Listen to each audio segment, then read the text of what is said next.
I'm going to start with an introduction of Cabrin.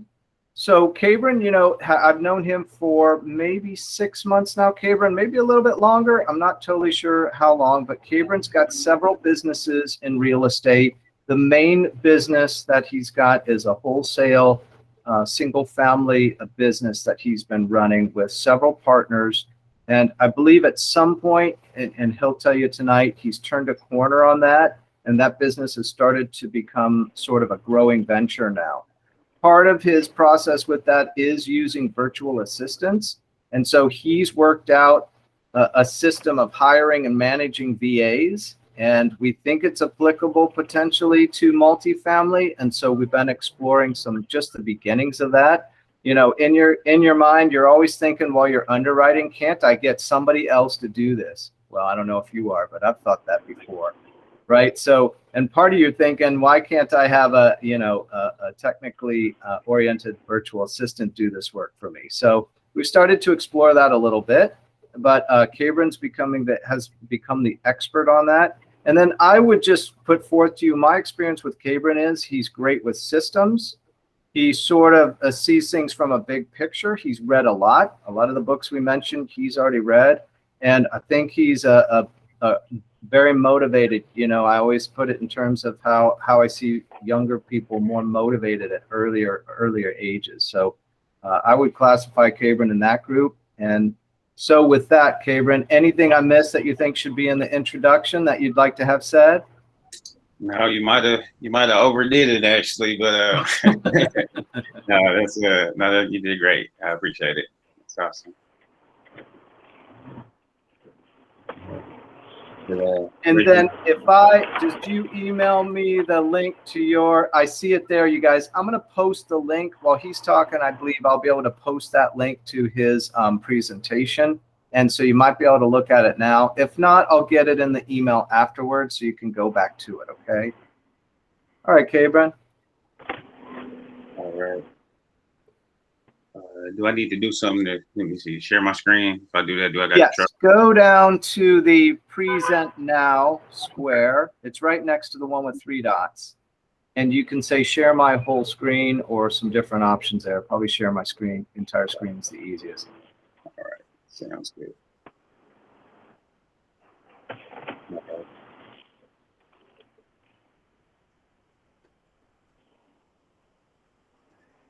PowerPoint here. All right, everyone. This is a great blessing because this is the first for me, and I'm honored to even be considered an expert in anything. Which that's why I said I think that's probably overstated. But I will share the knowledge and experience that I have today. I'm gonna talk to you about wholesaling, and I do my best to relate that to multifamily. A lot of things that I've learned as far as the systems and things like that, I think are absolutely applicable to business in general, and multiple different avenues in real estate. So I do my best to relate it. And then also, if if you're looking for another means of income for while you are investing, or maybe you haven't been able to find a multifamily deal, but you are in a neighborhood where you can make $10,000 on a property that you drive by every day. If I could help you, put some more money in your pocket, that's my ultimate goal. And if at any point in the time that I'm talking, if you have any questions or anything, feel free to interrupt, and I'll address it to the best of my ability. So today I'll just start with who I am. Cabrin Mills, and that's me right there. Everybody can see my screen, right? Yes. Okay, perfect. All right, yeah, that's me. I've been in real estate for about 6, going on 7 years now. Started off from actually it was my brother had asked me to borrow some money to go to a real estate training course. I thought it was a scam, and I didn't want to give him the money. I'm glad I did. Loaned him about $500, and he invited me to come to one day. I had to work that weekend, But I was able to go for one day. And at that time, I was like, you know what? I learned enough information in that one day for us to go forward. Actually, we had inherited, my father's a minister. He had a member at his church who was going through something, but she basically just gave him the house, and it was beat up. But at the time, me and my brother were in school for audio engineering, and he proposed that if we help him fix the house, we could be up there and practice craft and everything while we fix it up. And we're like, yeah, definitely. So we started doing that, and we were doing that for about 2 years, not really making any money, but it was a good time, good experience. The taxes, I had actually paid off the taxes for that property. This being my first deal, I didn't know at the time, but I actually paid off the taxes, and my father signed the property over to me. We fixed up a couple rooms in the house. And after we went to that training seminar, I was like, hey, let's just sell this house. We can go jump into the real estate business, flip some houses, get some rental properties, and then we can, come back to the music thing and do it the right way. That was the dream. It didn't go exactly like that, but we did sell the house. We probably sold it for maybe 16,000, and we took half of that money and went to the next project, which was supposed to be a fix and flip. And everything went wrong. I lost all the money that I had, and a bunch of money I didn't have, messed my credit up. I did. Yeah, it was quite a time in my life. And that was around 2017 when that all wrapped up. And once I lost all my money and didn't have anything really else, I during that time I got my real estate license. So in 2017 I got my real estate license, and I said, well, I don't have any money to invest. I can at least help other people buy houses. So I started doing that, and in 2018, that following year, I started working for an investor as his listing specialist. He did fix and flips. He did pre-foreclosures. Probably one of the best. I haven't seen anybody with a system like his for pre-foreclosures till today. So it was a great learning experience. I kind of bird dog ran around looking for properties for him for about a year. And when he bought it and fixed it, he would list it with me. I worked a lot and didn't make a lot of money, but I did learn a lot. So it was a great experience. That following year, there was a wholesaler that I had kind of been following around for a couple years. And I went to a training course for him, and where he was teaching. And me and his wife were talking afterwards, and she was like, you know what, we were looking for an acquisition manager. They liked me, so I started working with them in 2019. He's actually still a good friend of mine. We did that for about a year, but he got out of the business because he had apartment buildings, he had a daycare, he was wholesaling, he was mentoring and coaching. He had a lot going on. So he had kind of shut the business down. And then finally in 2020, the beginning of last year is when I actually kind of went out on my own after, the 5 years of recovery from my first failure, if you will. I got back into wholesaling, and actually that I started the beginning of last year, and I bought one property about April of last year. That was an owner finance deal. But then after that, I think we didn't actually close our first wholesale deal till about July. I think it was July of last year. So that's kind of my background, and we've kind of evolved the company that I have today. So Investments is not so much of a wholesale company. We're actually an investment service company, pretty much an investment bank, if you will, in the infancy stages of an investment bank. But we work to provide our investors with the knowledge, resources, and opportunities to build wealth through investing. And we focus in real estate. And we kind of built the foundation on finding deals, finding opportunities. Now we're building on the knowledge base and the resources such as this group here, which has been a great partner for us to grow and expand in that regard. So that's who I am. That's my company. And I just show you a little bit of, let me see if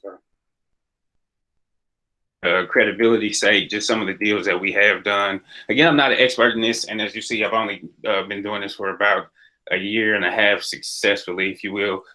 So these are just some of the deals that we've done, and some of the excuse me, some of the checks that we've seen up to date. This I think last December. So that was a buy and sale actually. And I'll go into kind of some of the different strategies, but that was a buy and sale. We seen about 14,000 from that one. This one, I'm not sure why it's so zoomed in, but it was about 6,300 and some change for that deal. That one was a smaller one, 2,000. That was a $3,000 one, 3,600, 4,500, 11,500. This one we did that was another buy and sale. It was kind of about a week or two in between those. We did 8,200 on that one. This one we technically got 10,000, but we paid the seller back 5 because he said only reason he gave it to us for that cheap was because he was supposed to do the work for us or something like that. But just to keep business square, we decided to pay him back 5,000. This one is the biggest profit we've seen off of a deal.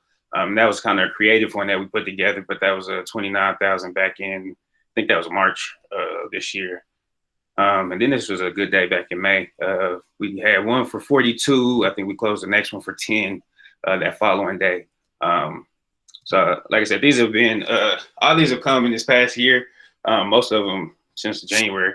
But I think probably the more the credibility comes is I have a full-time job, and my full-time job is full-time overtime. I work 50 hours about on an average work week, 60 to 70, whenever we are actually working overtime. So most of that, those checks that you've seen has been with me working probably 10 to 20 Are they mostly houses? Yeah, all of those are houses. Okay, yes. thank you.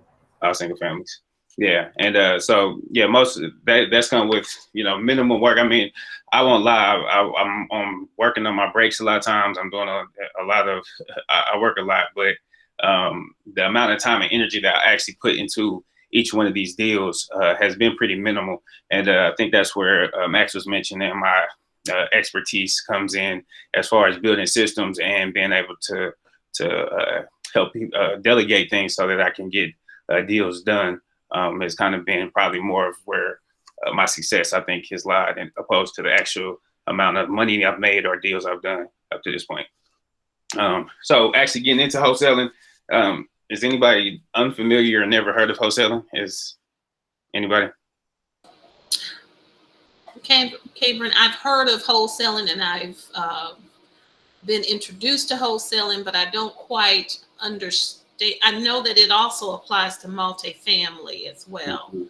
But in the single family, if you can elaborate. Gotcha. Will do. Yeah, and I just wanted to check to see some of this stuff I could just kind of run through really quickly, but I don't want to, gloss over anything if somebody's not up to speed. So yeah, no problem. In the most traditional sense of wholesaling, I think people usually are looking at assignments, and that's when me as a buyer, I get a purchase agreement with a seller, and then I go and find another cash buyer who actually has the cash to close on it, and then I assign my interest in that agreement over to them, and then they come in, actually buy the property, and at the closing table, the title company writes me a check for the difference between those, which is considered an assignment fee. That's I think most traditionally what people consider as wholesaling. There's also double closes where you will buy it, close on it that same day. I think I've done maybe one of those. But typically an assignment is the most traditional way of doing it.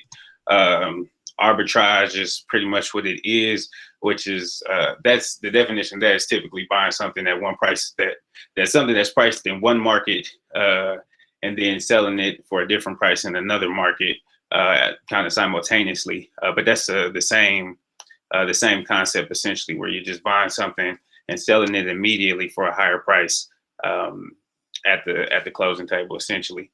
My definition of wholesaling, and I just look at it as selling at a discount. Just like if you were to go to a Sam's Club or a Costco or something like that, you're buying in bulk. In the real estate sense, I look at it as you're buying for cash. So you get it at a discount. I look at it as I'm selling to people who are looking to make money off of these deals. Just like if somebody had, if you were making a hamburger for yourself, you go to the grocery store, buy some hamburger meat, and you'll pay retail price because you're a consumer. But if you were looking to have a hamburger business, then you would go to a distributor or a wholesaler who can give it to you at a discounted price. That's how I look at it, because a lot of these deals, you've seen settlement statements on those, and some of the biggest profits that I've seen has come from more buy and sell, hold for a short amount of time, even what they call wholesaling, which is you will buy it, maybe clean it up, do some very minimal repair to it, and then still sell it at a discount, but just at a profit. And so usually I just look at it more from selling something at a discount opposed to the traditional assignment or what's considered to be arbitrage. Is that clear? Does everybody kind of understand that? Take that as a yes. So how to wholesale? I don't know if there's one right way to do this, but I really think that wholesaling business in general is pretty much just marketing. And that's all you're really doing. You're marketing for buyers, you're marketing for sellers, you're marketing for investors. And the better you get at marketing, the easier it is. And it's kind of just a matter of how you would want to go about that process, and how much time and money you have as well.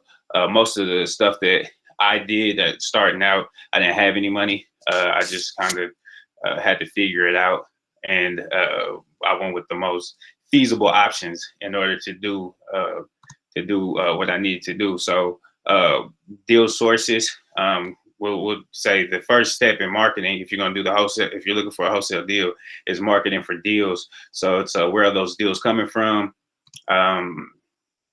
You could go with the databases, PropStream. That's what we currently use, and it's been they're really good. I think that they're probably one of the biggest data providers. When I say a database, you can. If you have PropStream, you can go in there and type in a zip code. You could type in a city. You could type in, I think, counties or whatever. And then you can also have filters for if you're looking for properties with a certain amount of equity, if you're looking for vacant houses, if you're looking for non-owner occupied and things like that. You can just search that data. It would give you a list of properties that meet that criteria. And then you have the list that you will market to. Like I said, PropStream is what I use. We just started using that here recently. Then we've also used Vacant House Data Feed, which is Cameron Dunlap. He's an investor out of New Jersey, I think. It's his software that he's used or that he created, and I did several deals off of that as well. It was pretty valuable. I like PropStream better because PropStream is a data company. That's what they do. I look at Cameron. He's an investor. He just found a way to monetize off of his system, which is great. And I was able to monetize off of it as well. But as an actual company, I think PropStream, as far as the customer service and the capabilities, are better. They also have, you can get lists. And by the way, with these these databases, you can, multifamily properties, you can look those up as well. I haven't used PropStream or the Cameron Dunlap system to specifically look up multifamily properties, but that is something that you are capable of doing. So I'm not 100% sure how valuable or how good that data is, but I think that is something that you could look into. And PropStream has a 7-day free trial. So if that's something that you all would want to look into to see if maybe that's something you can leverage in your multifamily investing, that may be a good resource for you. List source is one you can also do that with. Single families, you can basically just compile a list. I think they charge you per that lead or data that you're able to pull from there. And list source, I didn't put it on here, but listability is another one that I've used. And I know on list source and listability, again, you can go and pull data for multifamily properties too. And that's actually kind of what led me to start talking to Max and joining the Geek group, because I had pulled a list from Listability with multifamily properties, and we did some marketing. We would get responses, and when people would start asking me questions and stuff, I didn't know what I was talking about. So I needed backup. So that's kind of what led me to the group. But that is a source. Usually with those, you could, because you have to find the owner's data or their contact information and stuff like that. Typically, it's a little harder to get a hold of, business owners and stuff like that. But you can pull data that's specific to individual owners. And the only thing with that is that typically that'd be for smaller units. When we did it, I think the largest was a 32 unit or something around there, but most of them were 32 units, 24, 22, and under, typically, because you're dealing with individual owners opposed to actual businesses. Another lead source, public records. That's a free one. This is great. Delinquent Taxes is one that you can, look into. All these, every city, all these records are put up because a lot of times they're either court cases that have to be filed within the county or the city, or it's just public record that the city keeps track of. So delinquent taxes, you usually can go down to whatever county you're in and pull that information. Sometimes you can look it up online depending on where you're at in the nation. Foreclosures, you can look that up. Probate, you can also look up divorces and things like that, which are good leads as well. A lot of times for like divorces and even with probate, and we've done some deals with probate as well. Those are sensitive, times for people. So depending on how you reach out, I think will have a big effect on your results, because with probate, people have passed and inherited the property. Sometimes it's a loved one that they have sentimental value. It may be the house that they grew up in, and they may just see you as, some predatory investor that's trying to, steal their mom's house or something like that. So you kind of got to be careful with that. It's usually better to try to build relationships with attorneys, because most of these cases have attorneys tied to them that you can build relationships with, and then they'll refer them. Same with divorces. If you establish a relationship with a divorce attorney, then whenever he has a client who they're getting a divorce, they want to get rid of the house, you could be the one that they call. Same thing with foreclosures too. I haven't established a system quite yet to market to attorneys, again, because that's more of a business that you're marketing to, but definitely an opportunity for deals. Driving for dollars. Like I said, if you're driving through a neighborhood, you see a house with, shingles falling off, tall grass, broken windows, just looks like it's mismanaged or neglected, then usually that's an opportunity for you to reach out. And they have a lot of apps nowadays that you can look up that information right there while you're driving. You can pull up the owner and pull up their mailing address, and even a lot of apps will let you skip trace the owner and find their contact information. You could call them right there in front of the house if you're able to actually get their contact information. And again, I'm a passive person. I like to try to make this as passive as possible. Quick tip: you could actually they have it where you can set up for multiple people to work on your account. So say an Uber driver, say a DoorDasher, say a post office or postal worker, say a trash man who's already doing this anyways. They're driving through neighborhoods. You can build relationships with them, have them on your account, and say every time they drive by a house, especially postal workers and trash men, because they know the houses that they're not picking trash up at, or that it's getting mail forwarded, and then you can have them putting they can do the driving for dollars for you, and then again you can have a VA or send it to a source to get it skip traced, and then kind of run it through your marketing scheme system like that. And then you also, outside of them, college kids, high school kids, people who just need, just need some extra money, offer them $500 or, $1,000, depending on, what will motivate them to send you those opportunities. And you can have a pretty passive deal flow or opportunities coming to you. So that's also a good option. And then one of the best ones is always referrals. Once people know what you do, know that you are you're buying houses and things like that, networking groups, stuff like that, you will, people will just start telling you, hey, my mom was thinking about selling the house. Hey, my neighbor was talking about selling the house, or other investors, aspiring investors who they may have a deal that they don't know what to do with, and they'll just say, hey, I see you listed this house for sale. I see you're a wholesaler or something like that, and they'll say, hey, deal or something like that for referral. So that's another a real good source. Once you have the data, I mentioned a couple times, skip tracing is pretty important. You have to get in contact with the owners, and there's several companies that you can use.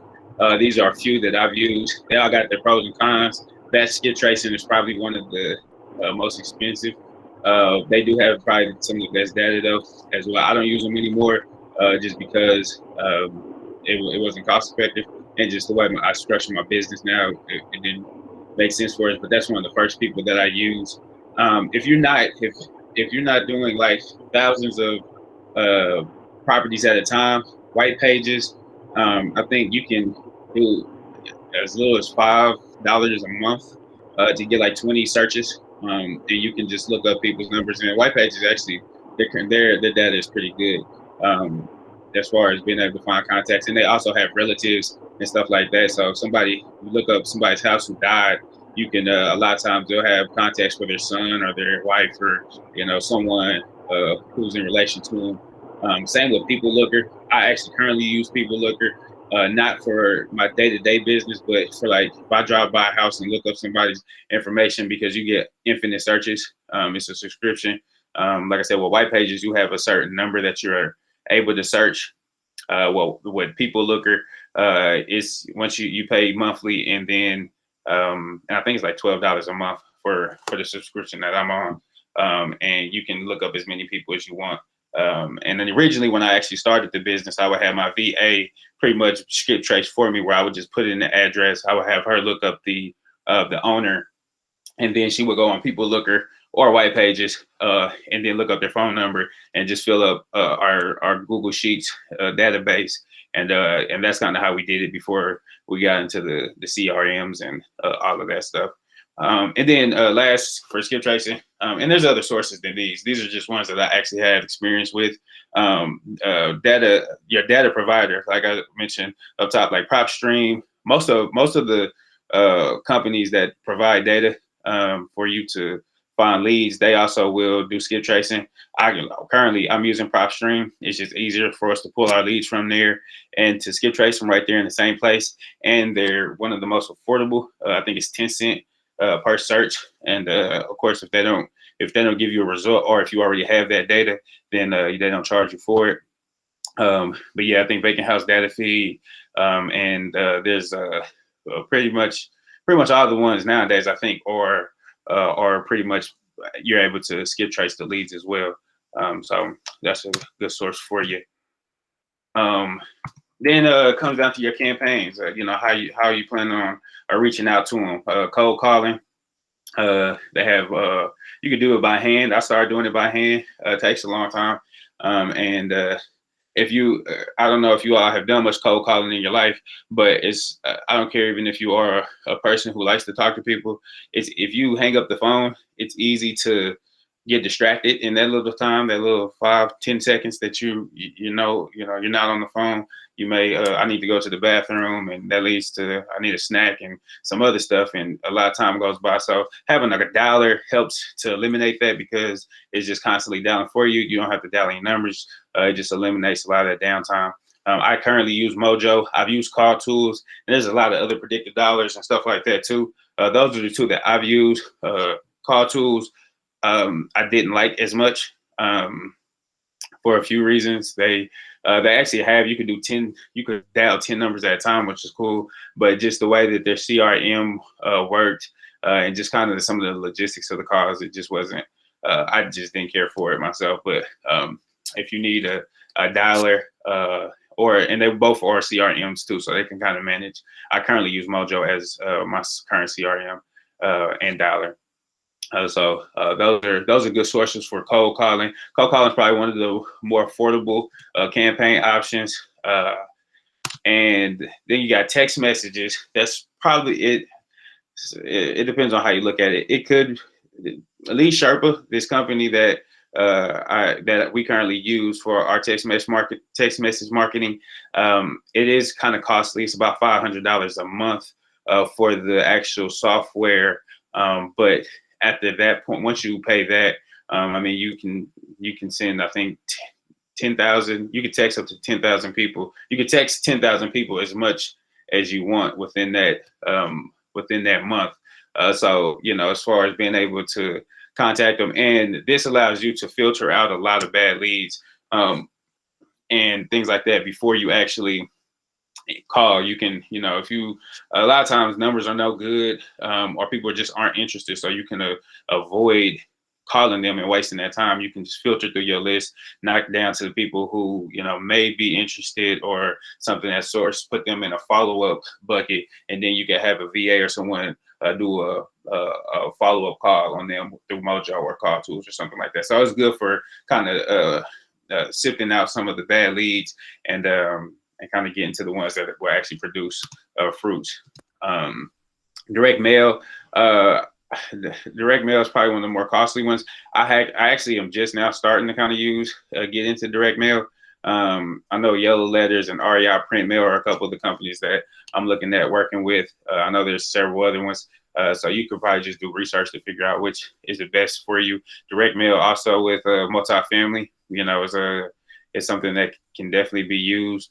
So I think that you know, you can kind of look up the best practices for that as well. But as you know, that's probably one of the most traditional sources of lead generation, and one of the most effective too. You just kind of have to be able to have the budget to be consistent with it for the long term. And starting out, I really didn't. In the beginning, we did direct mail by hand. I would handwrite letters and got a few calls back, but nothing too successful. But that's another option. And again, it's a lot. It's depending on your time. It's much more passive because you can just contact one of these providers. They can set you up with the whatever campaign that you want to do, how frequently. You give them the data, and you know, they'll send the letters. If you want to send a yellow letter today, a postcard next week, and you can pre-set all that up, and then even just have a VA or somebody on standby for when people start returning calls. You can even have call services, and I should have included that in here as well. We use Nextiva as our incoming call provider or service, where you know, we have a call system where you can have an automated call. Click 1 or press 1 if you're looking to buy a property, press 2 if you're looking to sell a property, that type of deal. And it's really affordable too. I think it's like $35 a month to have that, and you get a phone number, business number, fax number, and all that stuff. But yeah, you can, if you do a direct mail campaign and then you have an incoming call system set up for you to receive incoming calls, and just have somebody to collect that data, or again, answer those calls, and then set you up appointments for you to actually visit with the seller. So those are some options. Of course, internet media or social media marketing, Facebook, running ads. Again, this is something I just kind of started tapping into, but very lucrative, especially nowadays, the amount of time people spend on their phone, you know, and I think being able to, especially with Facebook, and I'm not sure with all of the social media marketing platforms and exactly how they work, but I know with Facebook, you can really target your audience for a really small amount of money. For, you know, you can run ads for like as little as like $5 a day, and you know, be able to really hyper focus on a small group of people, and be able to present your message in front of them, and get results. So that's something new that I'm still learning about myself, but that's a great way to generate leads as well. And again, then having a website, SEO squeeze pages, and sales funnels and things like that, and having you know, and those kind of go together with the internet, social media marketing, the website, all that stuff. You know, those kind of work together. But yeah, those are kind of I would say, the most common. Again, there's a million ways that you can, generate leads, but and how you can contact them. But I think these are probably some of the most common. Then we going into buyers. That's pretty much how you will find the deals. Marketing to find the sellers, and then finding buyers, which honestly is probably the most stressful business. And I think with a lot of people, myself, I ran from wholesaling for a long time because the fear of like, oh, what happens if I get under contract and don't find a buyer? And I've done it way more times than I'm proud of. But it was often always a learning experience. And, it really just kind of comes down to buying right. If you have the property, usually if you can't find the buyers because you're paying too much for it. But to find buyers, honestly, the number one place that I go to is Facebook. And that's whether that's Facebook Marketplace. I sell probably majority of my deals on Facebook Marketplace, or, there's so many different real estate investment groups. Whatever market you're in, you can go and find a group on there, and you can be able to, network with people, build a buyers list. There's a couple groups that I'm on that they already have buyers lists set up on there for you, and you can just go download the list. Most of the time, if you have a property in a certain zip code, you can go on Facebook, search the zip code, or go into one of these groups, one of these investor groups, search the zip code of the property that you have under contract. More than likely, somebody has had that property or a property in that zip code under contract, put it up and say, hey, who's interested in this deal? And then you have a bunch of people put their email up there saying, hey, send me an email. You can just kind of piggyback off the people who's already done it. And you already know who's looking for deals in that area. And then you can also just... And then, Cabrin, I'm Yes. sorry to interrupt. I apologize so much. Take about 10 more minutes so you can take questions afterwards, okay? So I apologize. Oh, no problem. Yeah, we're in the downslope, so yeah, that's no problem. Okay, yeah, and then same deal as kind of with marketing for the sellers. You have website marketing, network meetings, Craigslist. All of those, pretty much are ways for you to be able to find buyers. And then last thing that you would probably really want to market for is investment partners. And that's just networking and things. And I say that's what you want, because on the deals that we ended up buying and selling, those were typically deals that none of them I actually put money in. It was always somebody who they funded the deal, gave them a percentage back 3 weeks or a month later after we sold the deal. And there's a lot of people who are often looking for these type of opportunities, short-term investment opportunities that they, and they'll make, 2-3% off of, but if they loan you $100,000 and they can get 2% off of, a loan for 30 days, that's a win. So a lot of people are looking for that. So it's always good to network and market for potential partners and things like that. I run through this, talking to sellers, negotiation. It's a skill. You have to do it to really get good at it. So it takes practice, or have somebody who's already good at it do it for you. To really make a deal happen, a seller needs to have motivation and they need equity. If they don't have those two things, then a lot of times it's really hard to make a deal happen. Not to say that you can't, but those are kind of the two pieces that's really necessary to make a good deal. Find why they're selling. I think that's, again, goes to any negotiation, even with multifamily. It's hard to negotiate with somebody if you don't know what their motivation is and why they're selling in the first place. Because then it's hard to cater to what their goal in the deal is. Yeah, and then also to this point, making it a win-win. For you to make it a win-win, again, you kind of need to know what's a win for them, and that's why finding the why is so important. And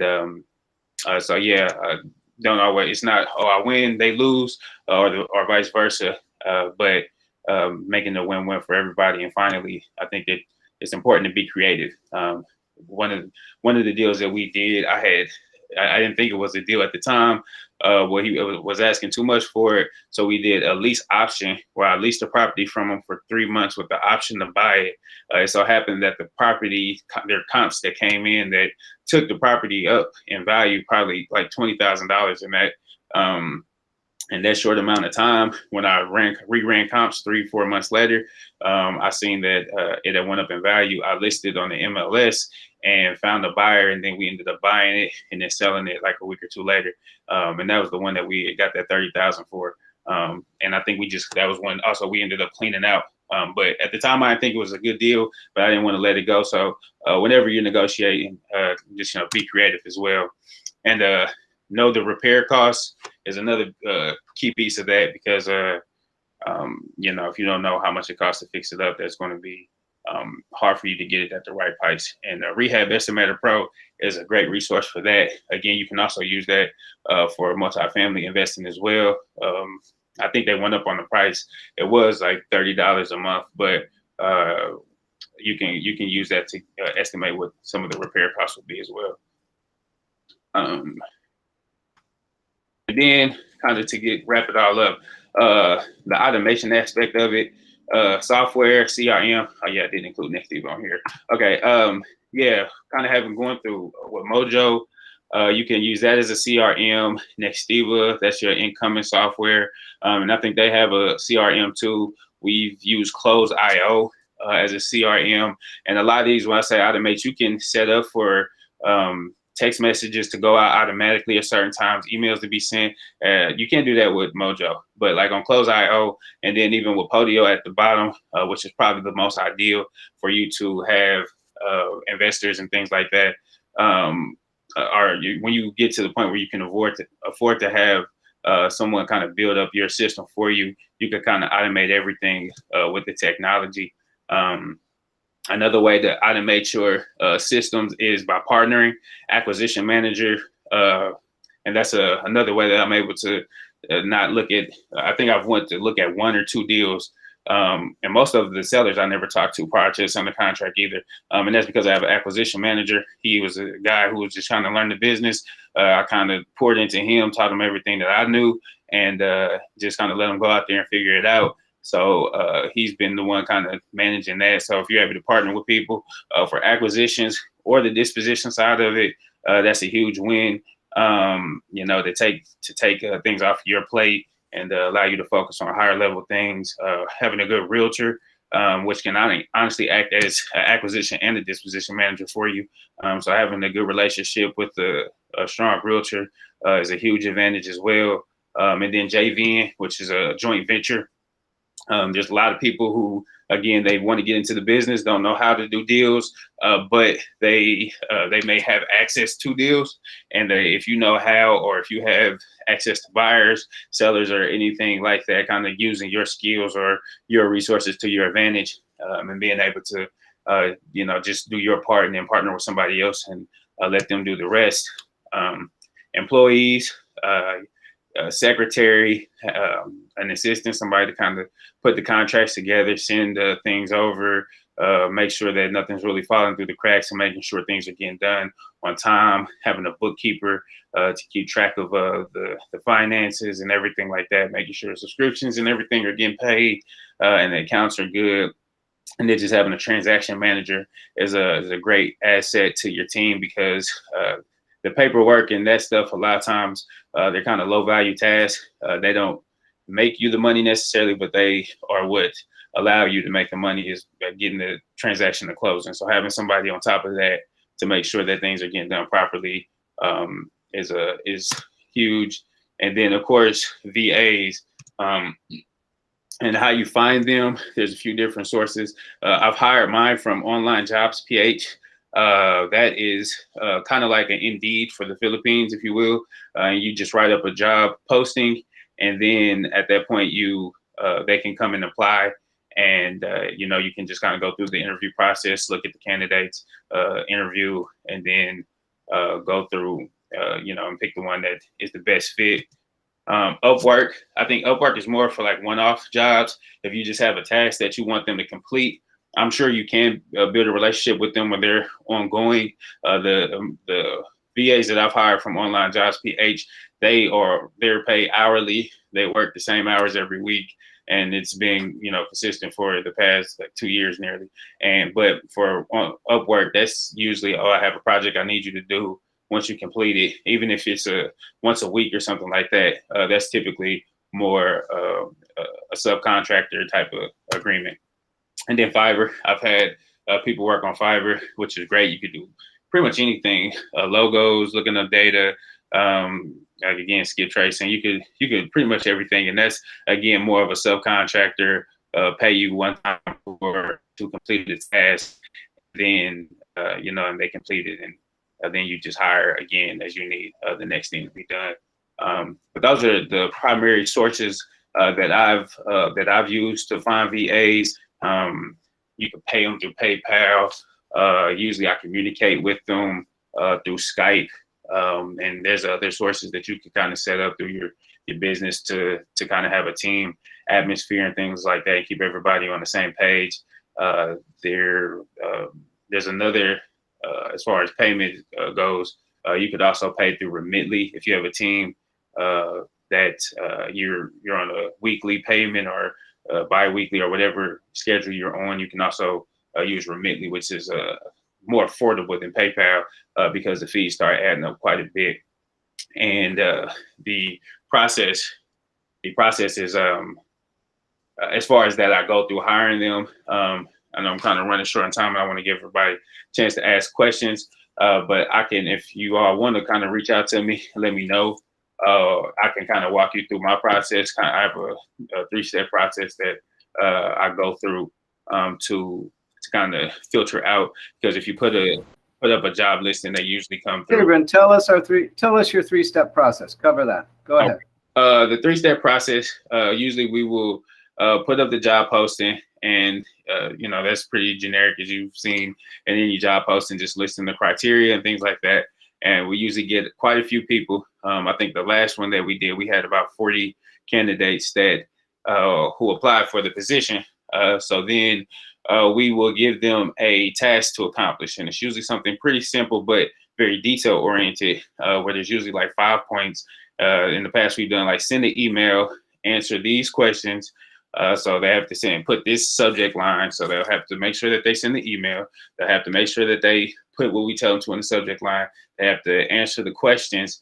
And then I think they have to send a confirmation email back to us. And there's like one other, there's usually 5 points that they have to hit. And if they don't hit all of those 5 points, that usually means that they don't follow instructions very well. So that usually cuts out at least half of them. And then at that point, we do a DISC assessment, and we usually use Tony Robbins' DISC program or whatever he has, and it's free. We'll have them do that usually for our cold callers, depending on what the role is designed for. If we're looking for somebody who's doing more clerical type tasks, that's usually going to be you know, somebody who has, and I'm not sure how familiar you all are with the DISC profiles, but usually D stands for like dominant. It's a more of a go-getter, aggressive personality. I is influencer, usually more personable, like to talk easily, making friends and things like that. The S is usually kind of more consistent, stable person. They're usually going to be long-term employees. You know, they're not going to do a whole lot more than they're supposed to, but they're stable and consistent. And then you have the C. The C people are usually really analytical. Really, they like spreadsheets and stuff like that. So knowing that, depending on how they rate on when that we get their test results, usually for our cold callers, we're looking for either a D or an I. If we're looking for like someone in more of a clerical space, we look for S or C. And then depending on if they meet that criteria, we'll go through to have a initial interview to, you know, make sure that personality wise and values and things like that match. One thing I haven't done, and that in the future I will, is look into more referrals. At this stage, we'll do more look into not referrals, but their work history and stuff like that, and following up with, you know, referrals and stuff like that to see if to make sure that everything that they are telling us on their resumes are true. In the past, we haven't done so as much, and I've kind of got lucky. But at that stage, that's something that we'll start implementing. And then the last will be a final interview, just making sure everybody's on the same page as far as page structure and everything. By the time you get down to the disc profile, after the disc profile, that's usually knocking it down to maybe, I think 5 people is usually the most. Even out of the 40 people that we had initially apply, we had 5 left, and then we would just interview them one-on-one and just pick the best candidate from there. So yeah, that's pretty much it. Any other questions anybody have for me? Hey, I got a question. This is David. Hey David, what's going on? Hey, so what would you say your best list stack was that you had the biggest response rate? Let me see. The best one, it's hard to say because I think some of them have to do with your market, how you market. And I kind of mentioned it earlier, depending on like a probate, for example, last year, we were doing really well with probate. That was our biggest response, but we were only doing cold call. That was our only campaign. We didn't do any text messages or anything like that.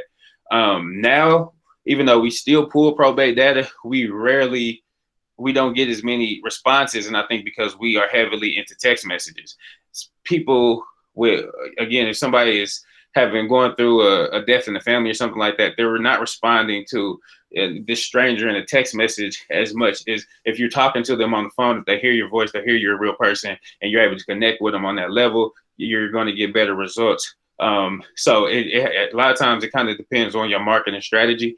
I think that the Delinquent Taxes did really well. And that's a good list again because it's free.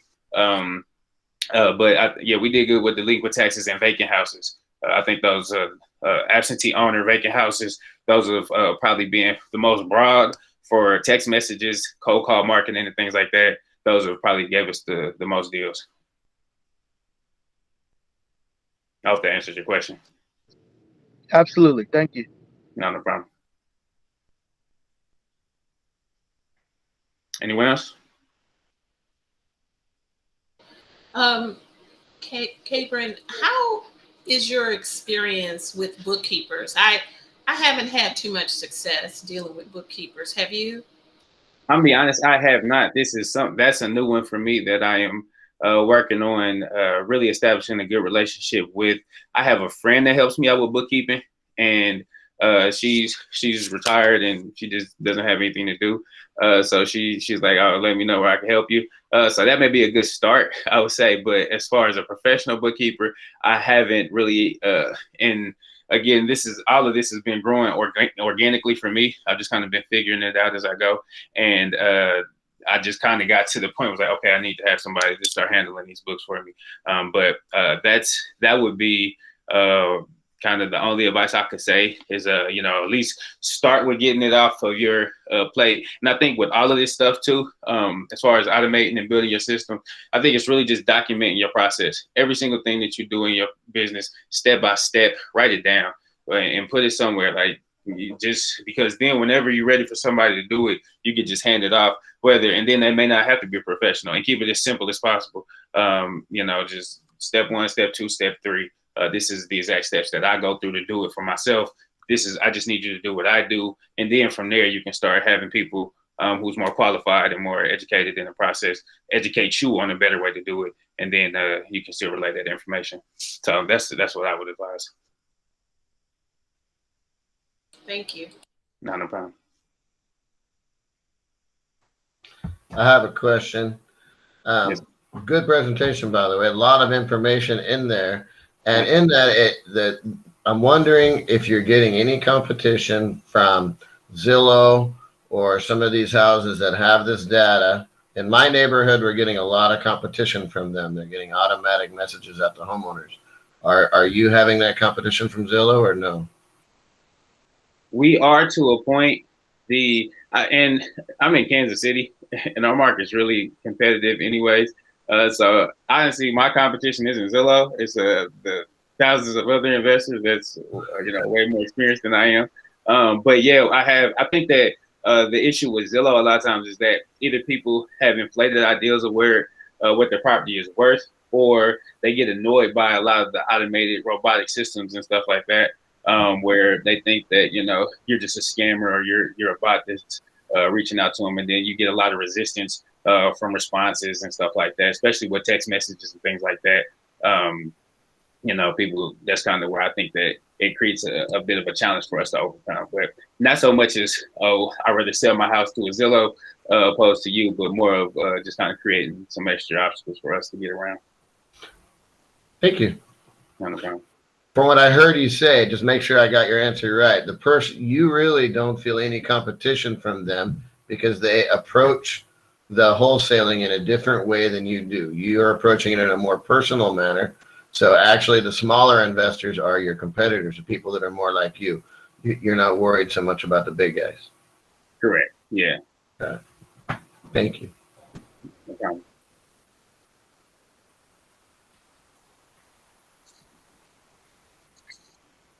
Anyone else with questions? Okay. Okay, I got just a couple for you, Cabrin, and answer these quickly. Just roll through them. I mean, Okay. they could be just single statement answers. But how many VAs do you have right now? How many have you hired over the years? Because that'll give us sort of the attrition rate. And then do you think you could put together a system for finding multifamilies, maybe even larger ones, like 100 to 200 units? As far as the VAs, currently I have 2. We just went down. We had 3 a couple months ago, and I think I mentioned a while ago we had to let 1 go. We're looking for a 3rd one. Again, we're kind of going through. We had a couple candidates, but they didn't really match up. So looking for 3 right now, and that's I think that's sufficient for where our business is right now until we are ready to go to the next level. Over the years, I guess I've had the same 2 VAs for the past. One has been with me for about 2 years now. One's been about a little over 1 year, and like I said, now we're looking for the 3rd to join the team. And then I also have my acquisition manager that does a lot of stuff for me as well. Then as far as the multifamily, yeah, I'm definitely confident that I could. I think it would be, it's just a matter of figuring it out. And I think that barrier of for the large multifamilies, again, I think that's more of, just finding that broker relationship piece or the actual business aspect, because, you have to find who's the person that you're talking to in a business when you're looking up that data. I think that would probably be the biggest challenges, but overall, I'm sure that we can definitely figure it out. And then last thing, finish up, and then we're going to go over and do the rating for the meeting. Give us a teaser. You and Justin are working on a project involving VAs and multifamily. Give us we're not making any promises right here, but give us a teaser about what you're working on. Essentially, we are looking to we're working on taking out that piece of underwriting for the multifamily investor, so that you can focus on building those relationships. You can focus on looking at the numbers and making offers. You find a deal, you send it to us. VA underwrites it, sends it back to you, and you have the numbers there for you, opposed to you having to take the 30+ minutes for every deal that you're looking at. You can pretty much take that piece, which is pretty pivotal, take that completely off of your plate, and be able to have that automated for you. And we think we're really onto something, and we would love everybody's feedback as well. If that's something that you would find value, please let us know and give us some feedback on if that's something that you would be willing to invest in as a service, and what are some things that you would like to see from that process, if that was something that you would look into. But in a nutshell, that's what we're working on. Yeah, that's interesting. You're throwing the survey out right now. So, okay, so here's a survey question. I'll try to summarize it, see if I can do it. So if you could have the projects that you download from brokers underwritten by a VA, number one, And you got to assume it's reliable. It'd probably be on the MFG template, et cetera, right? Would that be something you'd be interested in? Give me a raised hand if that would interest you.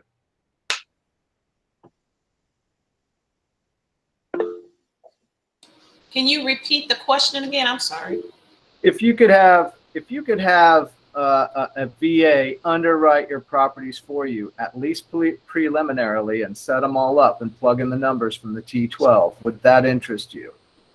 Oh, yeah.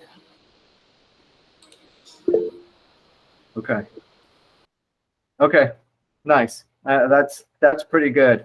And just so, Cabrin, Cabrin's contact information was on his slides, but it's also on the Geek Group weekly document we're going to go back to right now. You've got his email and his cell phone number. If you have questions about any of this stuff or ideas, or you're thinking about doing something with BAs, reach out to him. You can see his systems orientation. You can see where he's coming from. And then just to sort of comment on the Geek Group strategy that I'm trying to formulate here, I'd like to have guest speakers come from two places. One, the inside of the group, and two, the outside of the group. So for example, last week was Rob Overstreet. He's from outside of the group. We get an outside expert to come in and talk to us about a topic on multifamily. Then I'd like about 50-50. And I've reached out to a lot of you Geek Group members. I'd like you to find your area of expertise. And at the moment, it might not be directly in multifamily, but I think it's important that you let me know what that area of expertise is. We put you on the calendar, you prepare a presentation. And I think I heard you say, Cabrin, this is the first time you've prepared a presentation like this, right? Yes, sir. Okay, so part of our goal in the Geek Group is absolutely for you to personally grow. And part of that is putting yourself out there, trying to come up with a presentation and presenting it to the group. So I want to have about 50-50. I'm going to try to work all the members in to do a presentation at some point through the next year. And I'm already booking 6 months out. So you have plenty of time to prep your presentation. I'm booking in February to April of next year. So you can be thinking in the meantime, how do I do this? What am I going to talk about? What's my area of expertise? And I think what you're trying to do is just illustrate yourself to the group. So when you're thinking of partnerships and you're thinking, I got to put together an LLC and I want to form a private equity multifamily investment firm, who can I partner with? And that's a big part of the Geek Group. Okay, so that's kind of the method to the madness I'm considering there. Go ahead and you're still sharing your screen, Cabrin. You can turn that off. And everybody quickly go back to the document and scroll down to the rating the meeting section there. And Aubrey's already on it. And take a minute here to type out your rating.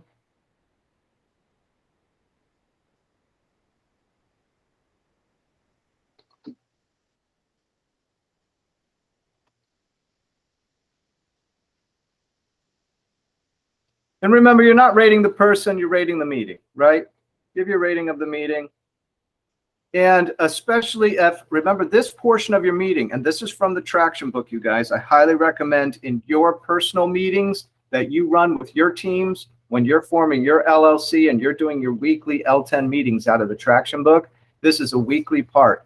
If you want to rate it a 7 or below, that's when you get to make a comment about what didn't meet your needs or whatever you want to say. You want your team members to state how they feel before the meeting ends. You know how that happens at work. You know, the meeting ends and you didn't get to say what you needed to say and you feel kind of lousy about it, right? And you leave the meeting feeling lousy. That's what this is trying to address. Get people to be able to express themselves before the meeting's over. Even though we can't solve it right now, we can take note of it and we can get back to it.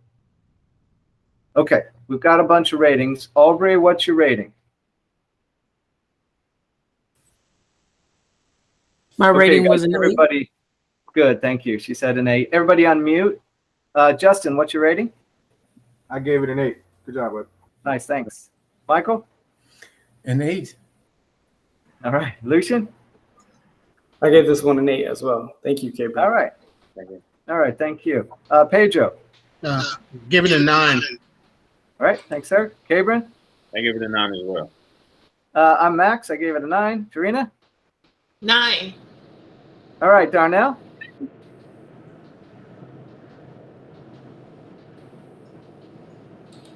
Oh, your mute's on, sir. I'm sorry, I give it a 9. All right, nice. Anybody I missed? Charmaine or Jay? Yeah, 9. It's a lot of Nice. information we can Thanks, use. Charmaine. Nice, thank you. I'll give it a 9 as well. All right, nice, George. Thank you, sir. Appreciate that. And David gives it an 8. Nice. Thank you, David. Jay? All right, and then one important aspect of your meeting is you're always trying to end on time. Remember that anybody you're meeting with, they've got a schedule. They've planned other things outside of the meeting. So you'll see us try very hard when it gets to the bottom half of the hour here. We're trying to be done. So I definitely appreciate you all. Reach out to each other if you can help each other. Maybe make a list of who you can try to contact over the next week. Maybe it's a couple Geek members you're trying to just text and say hello to, and maybe set up a 20-minute call to say, hey, let's talk and introduce ourselves to each other. Okay. Okay, that's it, you guys. Last words as we say goodbye. Thanks, guys. Have a great weekend. Thank you. Enjoy your weekend. Have a great weekend. Bye, Thank you, guys. Katie. Have a good weekend. Guys. Thank you, guys. Bye.